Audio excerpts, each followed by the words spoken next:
Bhuvaneshwari vastu and ज्योतिष संस्था से as a podcast host Devyanshi Acharya ज्योतिष। मैं ये जानना चाहती हूँ आज इस विशेष पॉडकास्ट में डॉक्टर सर आपसे कि ये अब की जो बड़े बड़े बिजनेसमैन हैं, बड़े बड़े पॉलिटिशियन हैं, ये जो अपनी ग्रोथ के लिए पूजा पाठ अनुष्ठान कराते हैं, ये बिना ज्योतिषी के सलाह परामर्श के तो नहीं करते। जब ये उस पद्धतियों पे पहुंच जाते हैं, उन राह को क्रॉस करके ये अपनी तरक्की की ओर चल जाते हैं, इनका नाम भी सक्सेस हो जाता है, पर ये कभी ये नहीं बताते कि मेरा ये काम इस ज्योतिष के वजह से बना। ऐसा क्यों? बहुत बहुत धन्यवाद। नमस्कार। सबसे पहले मैं आपको धन्यवाद देना चाहूँगा कि आपने ऐसा सवाल उठाया जो आम जनमानस का है। कितनी आश्चर्य की बात है कि ज्योतिष हमारे यहाँ वेद का अंग कहा गया है। वेदांग षडंगो वेदो ध्येयो ज्ञेयश्च, मतलब वेद हमारे यहाँ मूल आधार है और उसका अंग है। तो जैसे व्यक्ति है और ज्योतिष को ज्योतिषाम नयनम चक्षु श्रोत्रम घ्राणम उच्यते, शरीर के अंग में जैसे आँख कितनी मूल्यवान है उतना ही मूल्यवान ज्योतिष शास्त्र है। अब आँख के बिना जीवन कैसा होगा आप कल्पना कर सकती हैं। वो हमारा यह ज्योतिष शास्त्र है। कितनी बड़ी बात है कि बड़े बड़े डॉक्टरों के पास जाते हैं या कहीं सफलता मिलती है किसी के द्वारा, तो वो बड़ी प्रसन्नता के साथ कहते हैं कि हम 50 लाख रुपए लगा करके फला डॉक्टर से हमने निदान कराया। उनको कहने में संकोच नहीं होता है। लेकिन ज्योतिषी के द्वारा सफलता प्राप्त हो, ज्योतिषी जब दिशा बताता है सफल भी हो जाते, फिर भी पहले तो बताते नहीं, कोई पूछ दे भी तो उसे बताना नहीं चाहते। इसका मतलब है कि अभी ज्योतिष थोड़ा सा अंधविश्वास और विश्वास के दायरे में जूझ रहा है। उनको लगता है कि ये ज्योतिष को हम कह देंगे कि ज्योतिषी ने बताया था, तो लोग कहेंगे कि अरे यार इतना बड़ा नेता को, इतना बड़ा विद्वान है, अभी ज्योतिषियों के चक्कर में पड़ा है जी। ऐसा सोचेंगे लोग, इस डर से वो नहीं बताते हैं, जबकि यह कमी है। क्योंकि उसने स्वयं अनुभव जब किया है कि जो व्यक्ति पूरी तरह से विफल है और किसी ज्योतिषी से संपर्क किया, उन्होंने कहा कि आपकी दशा ये कह रही है और इस टाइम में आपको विजयश्री मिल रही है, या अभी प्रॉब्लम ये है, ये निदान कर देने से आपको सफलता मिल जाएगी, और वो निदान भी किया, उस समय में हुआ भी, फिर भी वो कहना नहीं चाहता। उसे तो स्वयं का अनुभव है, उसे अवश्य कहना चाहिए, जिससे यह लगे कि नहीं, धीरे धीरे लोगों को विश्वास जगे। जब सत्य हुआ है, जो पाखंड हुआ है उसे तो चलो इनकार कर दो, लेकिन अगर सत्य हुआ है उसको कहने में कहाँ से गुंजाइश मिलती है कि नहीं हम उसको छिपा ले जाएं। तो ये समाज के प्रति अन्याय है, ज्योतिष शास्त्र के प्रति अन्याय है। जिस विद्या से आपने अपने जीवन को संवारा है, जिस ज्योतिषी के दिशा निर्देश में अपने जीवन को संवारा है, और उसको आप यश भी नहीं देते हो, यह समाज के लिए है दुखद विषय है। ऐसा नहीं होना चाहिए, क्योंकि ज्योतिष अपने आप में विशिष्ट विज्ञान है। अभी जो भी आज का वातावरण आप देख रहे हैं, जिसे विज्ञान विज्ञान लोग चिल्लाते हैं, यह विज्ञान है, लेकिन हमारा यह ज्योतिष विशिष्ट विज्ञान है। अंग्रेजी में आप कहें जिसको ये साइंस कहते हैं, मैं कहता हूँ हमारा ज्योतिष सुपर साइंस है। सुपर साइंस, जहाँ पे इनका एंड होता है वहाँ आरंभ होता है। आज का विज्ञान ज्योतिष के सामने अभी शैशवावस्था में है, बच्चा है। ये जो भी अभी ढूंढ रहे हैं वो सब हो चुका है, और वो सब शास्त्रों के द्वारा ही हो सकता है, किसी और मार्ग से नहीं हो सकता। तो इसलिए ये कमी है ये कि जो लोग ऐसा नहीं करते हैं।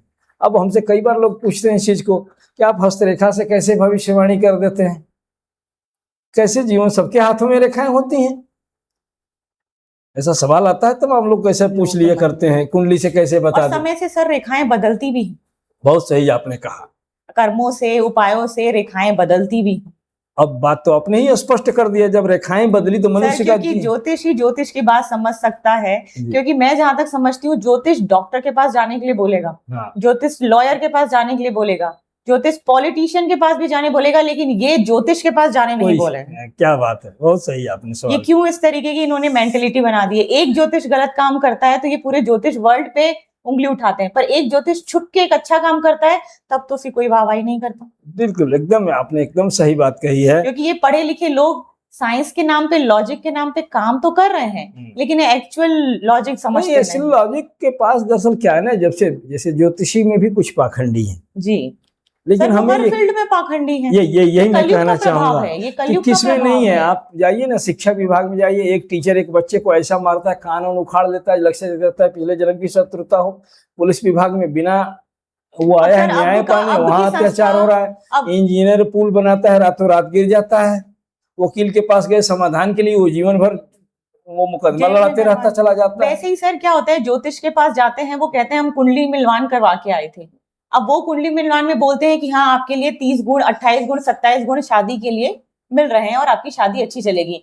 वो पंडित ने कह दिया था और 1.5-2 साल के बाद शादी नहीं चलती तो सारा ब्लेम पंडित पे डाल देते हैं, लेकिन अपनी गलती और अपने कर्मों पे ध्यान नहीं देते, ठीक ना बात। उपायों पे ध्यान देते हैं। इसके पीछे दो कारण है, इसमें मैं उनको भी गुनाहगार मानूंगा और ज्योतिषी को भी मैं गुनाहगार मानूंगा जी क्योंकि अगर सचमुच ज्योतिष से गणना की गई है तो 1 साल बाद शादी टूटेगी ही नहीं। देखिए ये अगर टूट रही है और ज्योतिषी कह रहा है कि ये जीवन चलेगा, दाम्पत्य जीवन उत्तम है, तो आपने देखा ही क्या है कि जो 1 साल बाद टूट गई।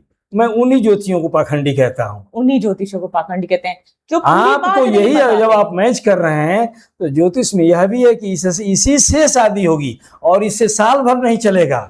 ये ज्योतिष की उन कुंडलियों में ही अगर सचमुच ज्योतिषी है तो वो निकाल सकेगा और कहेगा कि अगर कहता कि नहीं 2 साल बाद शादी ये टूट जाएगी, ये मत करना, ऐसा नहीं है। उसमें यह भी है कि इसी से शादी होगी, ये भी पक्का है।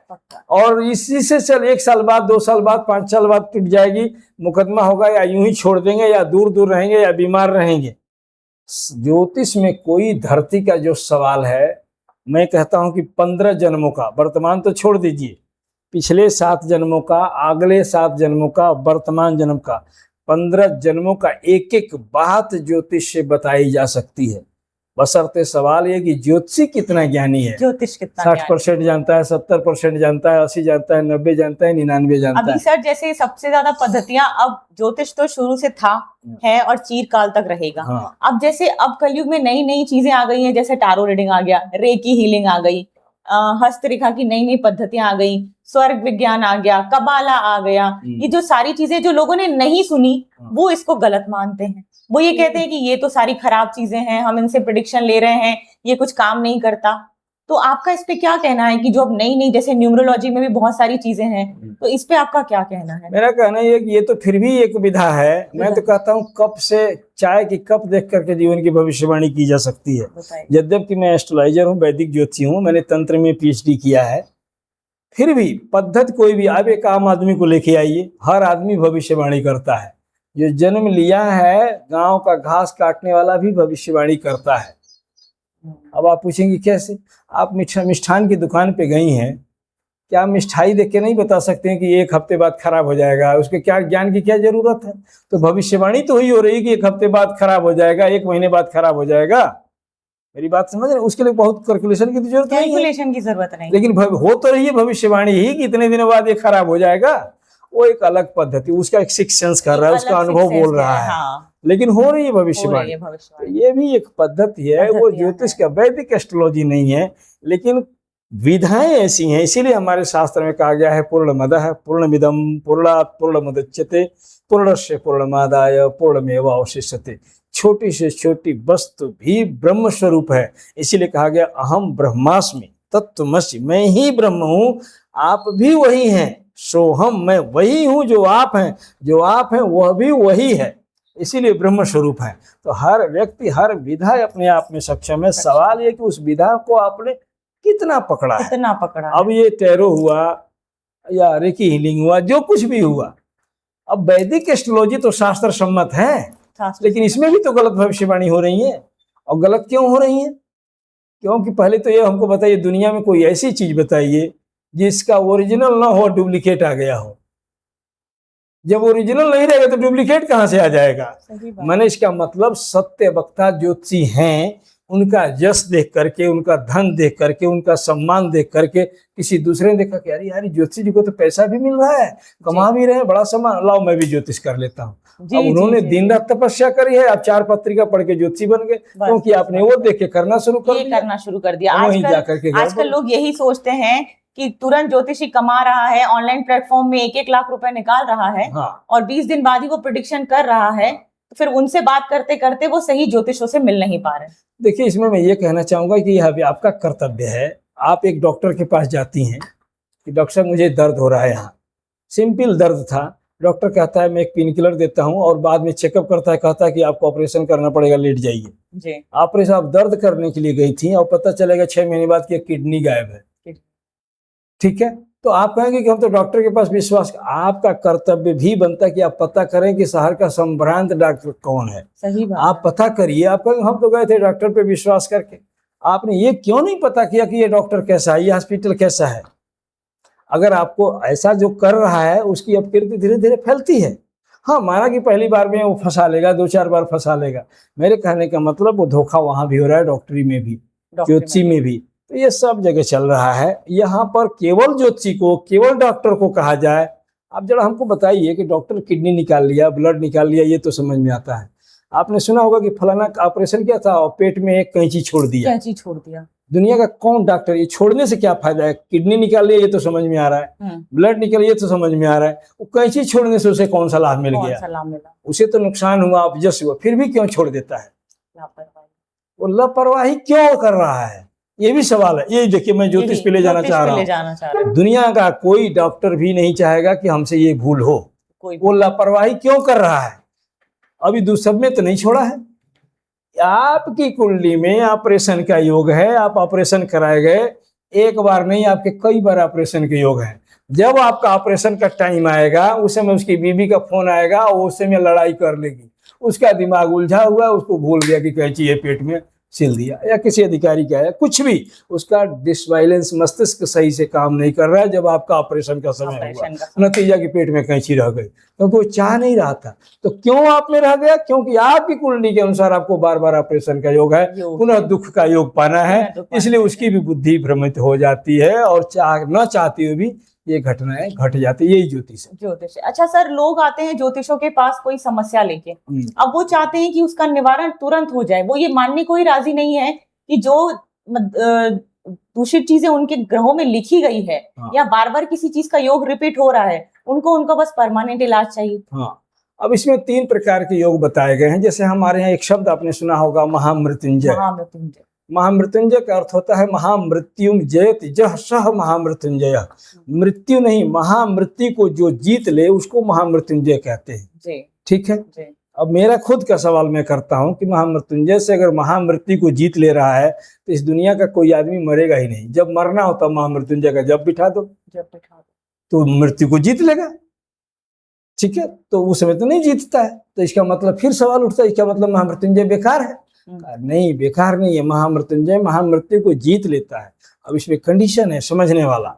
जब अकाल मृत्यु, अपने लोग बोलते हैं ना कि अकाल मृत्यु हो गया, अकाल मृत्यु हो गया, अकाल मृत्यु, जब मार्केश की स्थिति आती, न कालह जस्य अकालह, जिसका अभी काल नहीं आया है फिर भी मर गया, उसको हम महामृत्युंजय से बचा लेते हैं। जब करके आप नहीं करते हैं तो वो घटना घट जाती है। लेकिन जब पूर्णायु योग आ जाएगा, जिसको पूर्णायु कहते हैं, कि आपको फिक्स है कि आपको 90 वर्ष जीना है, अब 90वां आ गया, उस समय महामृत्युंजय बैठाएं तो नहीं काम करेगा। क्यों नहीं काम करेगा? क्योंकि पूर्णायु है। ये अल्पायु में मर रहे थे, मार्केश की वजह से मर रहे थे, दुर्घटना की वजह से मर रहे थे, उस समय महामृत्युंजय काम करेगा।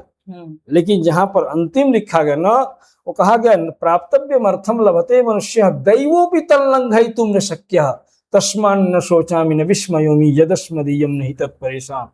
व्यक्ति को, जो लोग कहते हैं ना कि भाग्य से अधिक मेरा कोई कैसे ले लेगा, शास्त्र कहता है कि मिलने वाली वस्तु आपको मिल के ही रहेगी। दैवोपि तल्लंघयितुं न शक्यः, उसको विधाता भी नहीं काट सकता। इसलिए तस्मान्न शोचामि न विस्मयोमि यदस्मदीयं नहीं तत्परेषां, जो मेरा है वो दूसरे का नहीं हो सकता। अब जब आप प्रैक्टिकल करता हूँ, ये तो शास्त्र में लिखा है। देश के हमारे प्रधानमंत्री यशस्वी इस समय आदरणीय नरेंद्र मोदी जी हैं। ठीक है, भारत उनके प्रतिनिधित्व में चल रहा है। हम गोरखपुर से आ रहे हैं, या आप एक रिजर्वेशन, एक छोटा सा उदाहरण ले लेते हैं। आपने एक रिजर्वेशन कराया ट्रेन में, आपका रिजर्वेशन हो गया है, और उसी ट्रेन से नरेंद्र मोदी जी को जाना है आपके ही गंतव्य, फर्स्ट जगह आपको गोरखपुर जाना है जी। आपने रिजर्वेशन कराया और नरेंद्र मोदी चाहते हैं कि हम भी उसी ट्रेन से जाएंगे, तो क्या ऐसा हो सकता है कि नरेंद्र मोदी कहें कि दिव्यांशी, नाम आपने बताया ना जी, दिव्यांशी जी, दिव्यांशी जी, बड़ा अच्छा, वाकई आप दिव्य हैं। हमारी शुभकामना भी, आपका नाम बहुत अच्छा है, क्योंकि नाम का भी बड़ा असर पड़ता है। गंगा जमुना मथुरा काशी पहले रखे जाते थे नाम, मगर आज रखे जाते हैं बिना अर्थ के नाम तमाम। रिंकी पिंकी, रोली गोली, बेबी गुड़िया, कैसे नाम आज नहीं क्या सुंदर लगता, राम कृष्ण सीता बलराम। गुड़िया गुड़िया जब बुढ़िया होगी उसे कहेंगे गुड़िया क्या, अब बबलू के बुढ़े होने पर नाम लगेगा बढ़िया क्या। सही। गुड़िया नाम रखा गया, वो हो गई 70 साल की, अभी भी गुड़िया दादी कह रहे हैं। गुड़िया माने बच्चा होता है, हो गई बुढ़िया, अभी भी गुड़िया। बबलू ये कोई नाम है? सही बात। तो नाम भी हमारे विकृत हुए हैं। आपका नाम बड़ा दिव्य है। मैं कहना चाह रहा था कि आप दिव्यांशी जी, आपने रिजर्वेशन कराया, आपका टिकट कंफर्म है, देश के प्रधानमंत्री हैं नरेंद्र मोदी। मैं आपसे पूछना चाहता हूं, हम प्रैक्टिकल बात करते हैं, नरेंद्र मोदी कर सकते हैं क्या कि दिव्यांशी का टिकट कैंसिल करो, सीट पे मैं जाऊंगा? चाह के कर सकते हैं? नहीं कर सकते, क्योंकि रूल बना हुआ है, उस विधान के अंतर्गत हर व्यक्ति बंधा हुआ है। वो एक नई ट्रेन चलवा सकते हैं, एक नई बोगी लगवा सकते हैं, लेकिन दिव्यांशी का टिकट कैंसिल करके प्रधानमंत्री उस पे जाएंगे, ये नहीं हो सकता। उस पे दिव्यांशी ही जाएंगी। अगर दिव्यांशी का आधार कार्ड है प्रॉपर सिस्टम से, आतंकवादी नहीं है, फला नहीं है, ढेका नहीं है, तो उस पे दिव्यांशी ही जाएंगी। चाह के भी प्रधानमंत्री रद्द नहीं करा सकते। अगर रद्द कराते हैं तो कारण बताना पड़ेगा कि ये बम लेके जा रही हैं, ये कुछ दुर्घटना करने, कुछ गड़बड़। आप एक सभ्य नागरिक है, एक ईमानदार है, सब कुछ परफेक्ट है, तो देश का प्रधानमंत्री भी चाह के रूल के अंतर्गत आपका टिकट कैंसिल करा के उस पे जाए, ये नहीं हो सकता। इसको विधान कहते हैं। ठीक उसी विधान के अनुसार विधाता जो लिख के स्वयं दे दिया है कि आपको ये भोगना है, ये पाना, इसलिए कहा कि दैवोपितं लंघय तुम न शक्य। विधाता भी नहीं काट सकता, क्योंकि उसने ही अपनी कलम से लिख दिया कि तुमको ये। अब अपनी बात कैसे काटे? जैसे रूल बन गया कि रेलवे में जो रिजर्वेशन कराएगा वो जाएगा। सर मेरा एक सवाल और है, अभी की जनता और अभी के लोग ये समझते हैं कि जो भाग्य में लिखा है वो तो मिलेगा ही, लेकिन जब तंत्र की दुनिया इतनी चल पड़ी है, क्या कोई किसी पे तंत्र करके उसके भाग्य में आने वाली चीजों को रोक सकता है? पहले तो सवाल ये कि तंत्र है क्या? जी, मैं भी जानना चाहूंगी तंत्र है। तंत्र, तांत्रिक शब्द सुनते पहले डर आता है, डरते हैं लोग। किसी ने कह दिया कि मैं तांत्रिक हूँ, चाहे वो तांत्रिक है, तो अधिक तो पहले डर आएगा। डर आएगा। कोई उपाय भी करेगा, कुछ उल्टा सीधा ना कर दे, समाधान कराने का, लेकिन मन में खटखट बना रहता है तांत्रिक से। हाँ। तंत्र और तांत्रिक किसे कहते हैं? 3 शब्द हैं, मंत्र, तंत्र, फिर यंत्र। इसका ये क्रम है, मंत्र, तंत्र, फिर यंत्र। उसको उल्टा सीधा भी बोलते रहते हैं लोग, यंत्र, मंत्र, तंत्र, कुछ भी बोलते हैं, ऐसा नहीं है। आप पहले बच्ची हैं, फिर कुमारी हैं, फिर युवा हैं, फिर प्रौढ़ हैं, फिर वृद्ध हैं जी। ठीक है। जय जय गिरिवर राज किशोरी, जय महेश मुख चंद चकोरी, जय गज बदन खडानन माता। आप जय जय गिरिवर राज किशोरी माने कुमारी, जय जय गिरिवर राज किशोरी, जय महेश मुख चंद चकोरी माने भगवान शिव की पत्नी, माने कुमारी किशोरी हैं, फिर कन्या, फिर विवाह पत्नी बनी।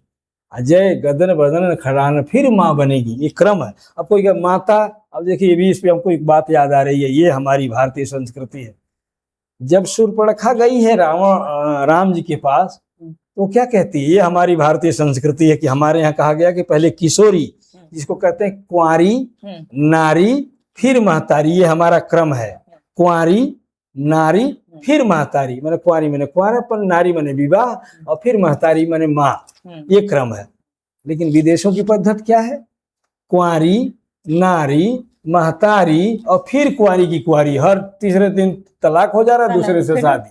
सही बात, राइट। शूर्पणखा ने, श्रीलंका की रहने वाली, रावण के दरबार की शूर्पणखा आती है और राम से कहती है, जब विवाह प्रस्ताव देती है तो कहती कि तोषम पुरुष नमोसम नारी, असी संजोग विधि रचा विचारी। तुम्हारे जैसा सुंदर पुरुष, मेरे जैसा सुंदर स्त्री इस संसार में नहीं है। लेकिन कहती क्या है कि तोषम पुरुष नमोसम नारी, मैंने उसका विवाह हुआ था, इसलिए सच निकल गया। द्विजय नामक राक्षस से उसे विवाह हुआ था, उसका पति था, तो सच वाला निकल गया। फिर उसने सोचा कि अरे हमने तो नारी कह दिया, और ये भारतीय है, ये तो पकड़ लेगा कि तुम शादीशुदा है।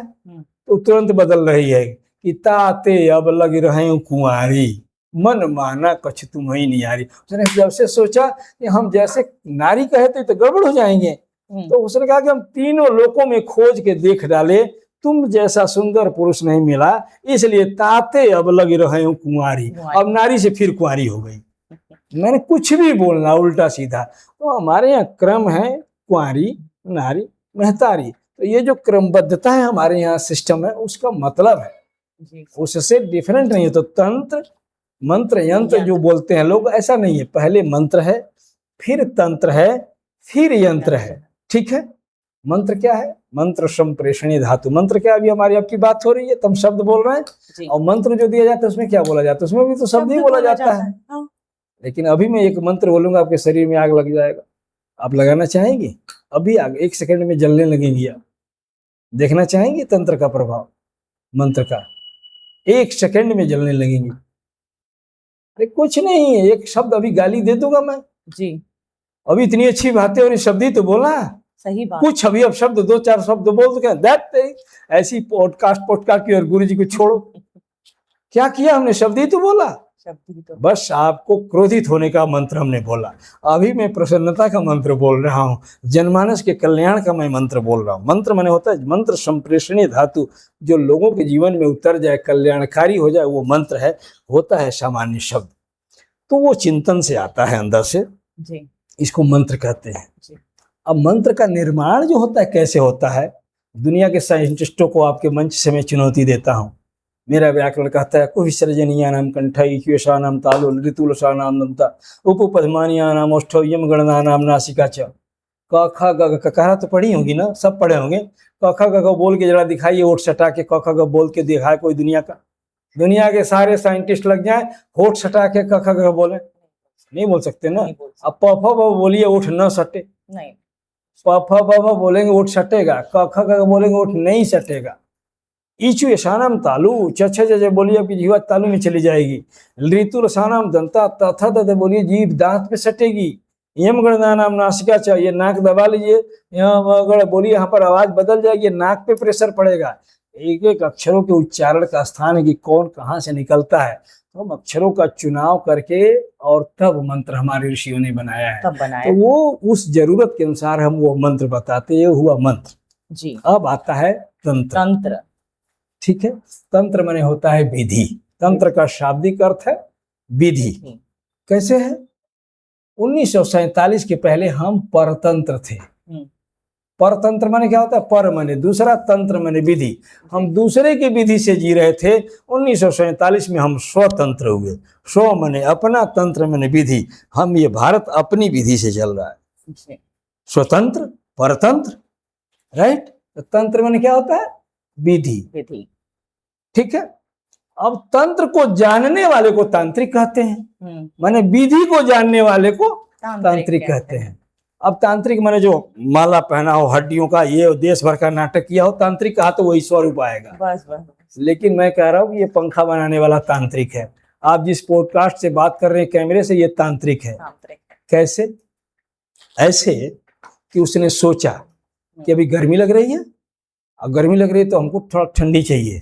उसने सोचा कुछ ऐसा होता कि यहाँ पर हवा आ जाती। उसने सोचा ये मंत्र है, योजना बनाया, यंत्र है, ताकि एक कंडेंसर में हो, कंडेंसर लाओ, कॉइल लाओ, उसको ऐसे ऐसे बात हो। उसने ज्ञान अर्जित किया, वो सब सोचा, उसमें पंखुड़ी लगा। अब उसने विधि अपनाया कि यहाँ कॉइल होगा, यहाँ कंडेंसर होगा, ये पत्तियां होंगी, पत्तियां थोड़ी टेढ़ी होंगी, या आपस में इसको करंट देंगे, या नाचेगा तो हवा को खींचेगा। उसने विधि लगाया। अब वो विधि में केवल उलट जाए, पत्तियां पलट दिया जाए, केवल पंखा हवा देगा, ऊपर हवा चला जाएगा, ऊपर चला। या कंडेंसर में कोई गड़बड़ी हो जाती, चलेगा? नहीं चलेगा। तो ये विधि अपनाया, पहले सोचा, फिर विधि अपनाया, तंत्र का प्रयोग किया। अंतिम क्या है? यंत्र। तो सोचा, तंत्र माने विधि अपनाया, अब यह एक यंत्र तैयार हो गया। यह यंत्र तैयार हो गया। कौन सा यंत्र? हवा देने वाला यंत्र। तो हम तंत्र के द्वारा यंत्र बनाते हैं, मंत्र और तंत्र का प्रयोग करके यंत्र। अब लोग पूछते हैं यंत्र काम करता है? यहाँ काम नहीं कर रहा है, ये सही बात। हवा तो दे रहा है, ये सूक्ष्म नहीं होकर के स्थूल है, यहाँ दिख रहा है। हाँ। हमारा जो है वो सूक्ष्म जगत का यंत्र है, तो लोगों को दिखता नहीं, इसलिए भरोसा नहीं होता है। भरोसा नहीं। तो साइंस क्या कहता है कि हम जिसको देखते हैं उसी को मानते हैं। हमारे पास 100 वैज्ञानिक आए थे सन 2012 में। मैंने 17 बार दुनिया के साइंटिस्टों को चैलेंज किया है, 16 बार तक नहीं आए, 17वें बार 100 वैज्ञानिक आए थे। उनका कहना ही था, हमारे यहाँ प्रोफेसर जसपाल हुआ करते थे, भारत के बहुत बड़े साइंटिस्ट हैं, अब नहीं रहे, दिवंगत हो गए, उनकी आत्मा की शांति मिले, हमारी तरफ से मंगल कामना है। प्रोफेसर सुब्बाराव ने सवाल में कहा कि चलिए, वो कहते हम जिसको देखते हैं मानते हैं। हमने एक ही सवाल पूछा था, आप बताइए, आप भी इतनी पढ़ी लिखी हैं, इतने लोग हैं, यहाँ बैक्टीरिया है कि नहीं? यहाँ तो करोड़ों बैक्टीरिया हैं हवा में, सही बात। मैंने उन साइंटिस्ट से भी यही सवाल किया था कि आदरणीय हमारे वैज्ञानिक महोदय, आप बताएं कि यहाँ बैक्टीरिया है कि नहीं। उन्होंने कहा करोड़ों बैक्टीरिया है। उन्होंने कहा मुझे तो नहीं दिख रहा। सही बात है। आपको दिख रहा है क्या? मुझे नहीं दिख रहा है, आपको भी नहीं दिख रहा है, उनको भी नहीं दिख रहा था, नहीं दिख रही बैक्टीरिया, लेकिन है करोड़। उन्होंने कहा कि नहीं दिख नहीं रहा लेकिन है। हम कह हम भी तो यही कहते हैं कि भगवान है, दिख नहीं रहा लेकिन है। तुम भी वही बात करें कि बैक्टीरिया है लेकिन दिख नहीं रहा है। उन्होंने उत्तर दिया कि हम बैक्टीरिया के देखने का उपाय हमारे पास है, हम बैक्टीरिया दिखा देंगे। हमने कहा दिखाइए। ताकि इसके लिए हमको एक ग्लास होता है जिसको क्या कहते हैं, माइक्रोस्कोप, ठीक है, उसको खरीद के लाइए, लगा के देखेंगे तो बैक्टीरिया दिखेगी। हमने ओके। हमने कहा माइक्रो ग्लास लाने के लिए क्या क्या करना होगा? माइक्रो ग्लास लेने के लिए मुझे पढ़ना होगा, ज्ञान अर्जित करना होगा, रुपया कमाना होगा, फिर माइक्रो ग्लास खरीद के लाना होगा, उसके बाद फिर ज्ञान लेना पड़ेगा कि माइक्रो ग्लास कितने दूरी पे देखें, चिपका लेंगे तो भी बैक्टीरिया नहीं दिखेगी, नहीं दिखेगा, कॉफी दूर कर दे तो भी नहीं दिखेगी, फिर ज्ञान लेंगे तब वो सिस्टम पे लगेगा तो बैक्टीरिया दिखेगी।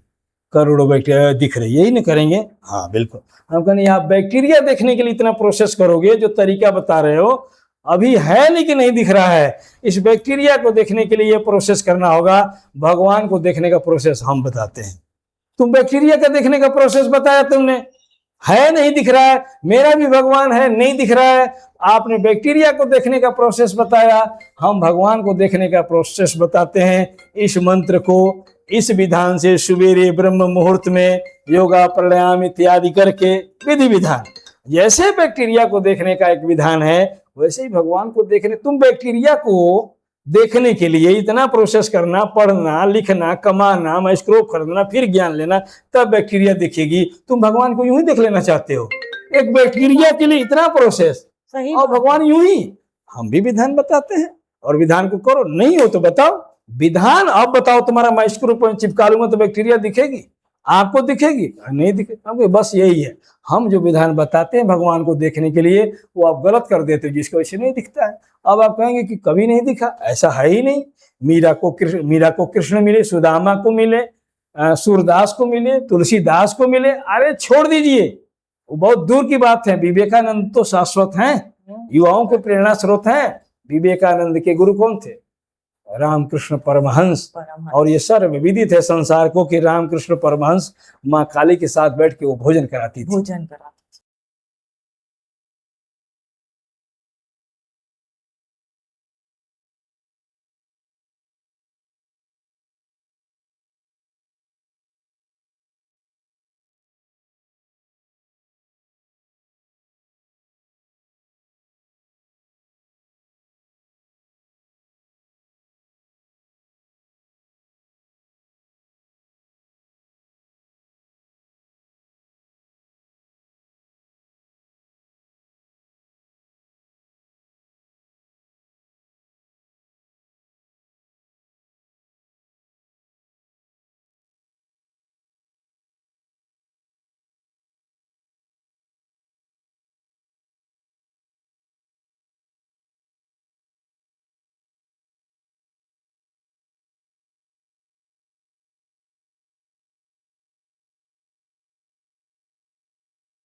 तो जैसे दिया शिव ने तीसरा नेत्र खोला, वो भस्म हो गई। तीसरा नेत्र का कमी यही है, आज भी लोग कहते हैं ज्यादा मुझे क्रोधित मत करो नहीं तो मेरा तीसरा नेत्र खुल जाएगा, यही बोलते हैं लोग ना।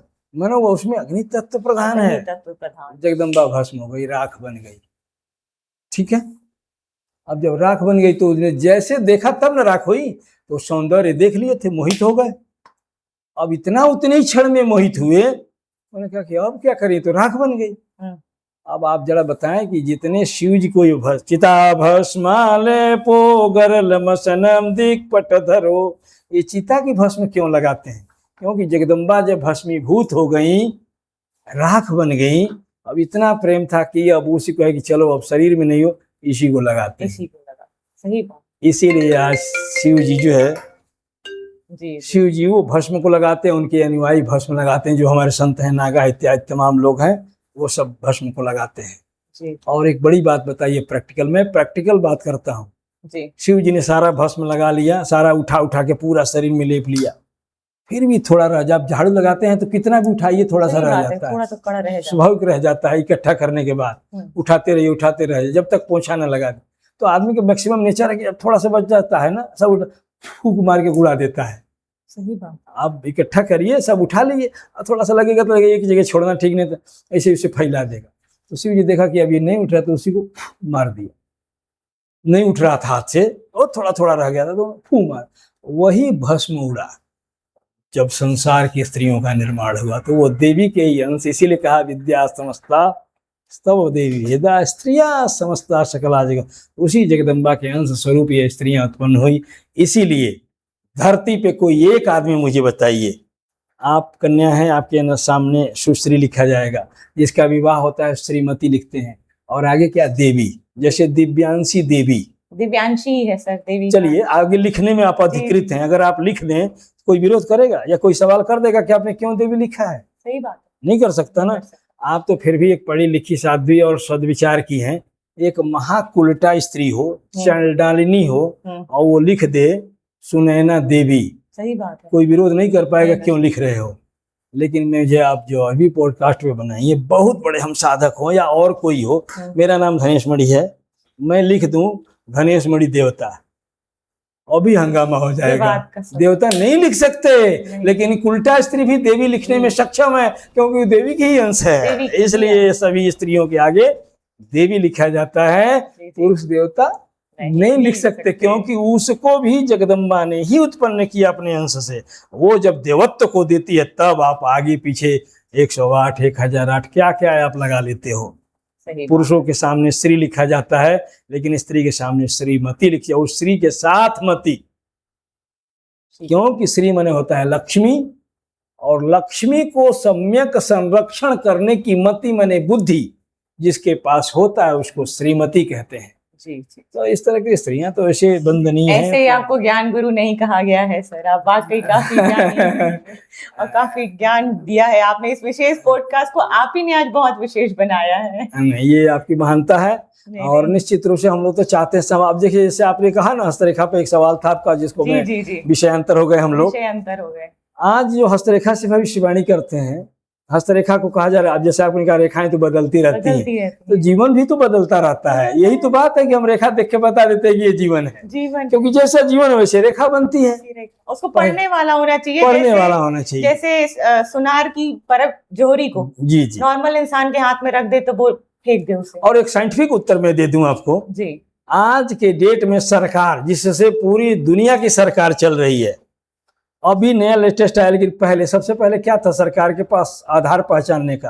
अंगूठे का निशान। अंगूठे का आप हस्ताक्षर करते हैं, उसका डुप्लीकेट करने वाला मिल जाता था। लेकिन जहां महत्वपूर्ण जगह है, हस्ताक्षर आप करने वाली हैं, लेकिन फिर भी अंगूठे का निशान लिया जाता है, जैसे रजिस्ट्री वगैरह हुआ तमाम जगहों पे। तो अंगूठे का निशान का मतलब क्या?